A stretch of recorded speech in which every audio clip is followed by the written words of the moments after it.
Okay, hello and welcome to the video. My name is Wade Smith, and I am a third-degree brown belt.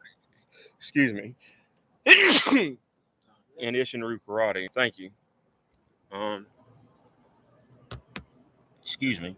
All right. So I am a third-degree brown belt in Isshinryu karate, and what I'm going to be discussing here is a few finishing moves that are useful in a street self-defense situation when you're outnumbered 2 or more to 1. Which these moves are in fact banned in MMA, to the best of my knowledge. Like even a soft submission version of them is banned. All right. So first of all, let's assume that you don't have the worst case scenario imaginable. Your opponents are not highly trained attackers; they're just ordinary thugs. Um, if they're highly trained attackers, you're not going to be able to pass their standing guard that easily. But if they're less trained, you can evade and pass somebody's right hook or right cross and get to the outside, get their arm inside arm control, back kiss them in the face, and get them wrapped up in, say, a reverse neck breaker, for example. And you can, in fact, break someone's neck with a neck breaker, which is why it's a finishing move. But you can use it as a submission as well. But if you had to finish that person off, you can go ahead and break their neck in order to have much of a chance to defend against a second or third attacker. So that's the reverse neck breaker, and you're just gonna pin their neck between your radius and your armpit, and crank up. And then if you got to, use both hands to crank up with your radius, and back and down with your shoulder, and break the neck. All right. Um, Now, that should not work against a highly skilled attacker because they're not going to give up their standing guard that easily. But again, we hope that if we're outmatched, that we're not fighting, a highly skilled attacker. Um, Also, we hope that our attacker is not highly dedicated to fighting us. So when they find out that we're a good fighter, if it's one-on-one, and they figure out that we're a really good fighter, they might decide to give up and run away. So you don't want to kill somebody one-on-one unless you absolutely must. Like, don't kill in self-defense against one-on-one unless there's no other choice. So whenever I talk lethal force, I'm talking about you're outmatched and need to get rid of one opponent instantly in order to stand a chance against the second. And I don't really believe in lethal force one-on-one because there's always some other better option. You could break their leg or break their collarbone or something and put them in so much pain that they're immobilized. So generally, I don't condone lethal force one-on-one. It's kind of like most murder to me. All right. Uh, Especially if you're the more skilled.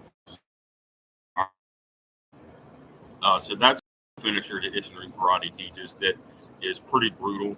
The other one I think I've discussed elsewhere is you get your opponent in the full wrist lock. Okay, you get them in a full wrist lock, and you use the Isshinryu Kamae with the double ripping motion here. So you push here against the full wrist lock, and you push back the opposite direction against the elbow, and it should dislocate the shoulder or dislocate the elbow or wrist or 2 or more of those locations. And it's going to hurt them like hell. They're going to give up. You can kick them in the groin or the solar plexus or something again when they're down, and they're going to fall to the ground anyway because it's going to be so painful that they're going to go with it. All right, so that's another finisher that I have discussed elsewhere. I discussed it repeatedly. Um, you can do the standing back breaker, but it's not likely to actually break somebody's back. It's more likely to dislocate their jaw or break their neck, um, or just tap them out.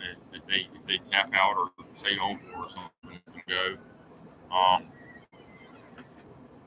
Unless it really is a street self-defense situation, you might need to just keep the standing back breaker on them and hold their body between yourself and a second attacker or whatever. Um,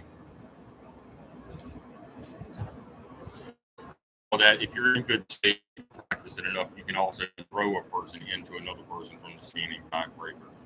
Uh, so that's a good one. Sword of Destruction, which is basically a combo that applies a hammer lock allows you to eventually deliver throat jabs with your free hand when you get a hand free. So that's a good finisher combo. You can throat jab to the throat, obviously, or palm heel to the nose or jaw repeatedly, and eventually the person's going to give up or they're going to get, knock them out. So that's a good finisher combo.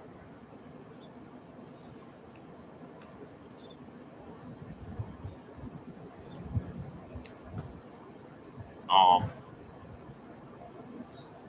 and there are any number of combos where once you get your first attacker grounded, you still end up with some kind of arm control, whether it's front arm control or side arm control of some sort, and your opponent is lying either on their back or else face down.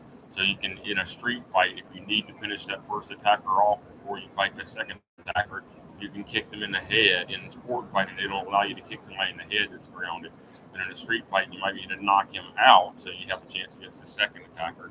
So go ahead and kick them, stomp kick them in the sternum, stomp kick them to the face or side of the head, stomp kick them in the groin, like you're doing, and just like twist your heel into their nuts once you do that, all right, and finish them off, all right, on this concrete. Stomp kick to the solar plexus, but especially stomp kick to the sternum or the face will generally finish somebody off. You're going to break bones, all right. Um, So those are some Isshinryu karate finisher moves that you can keep in mind for self defense. And again, you're finishing off your first opponent so that you have a chance against the second opponent. All right, thank you very much.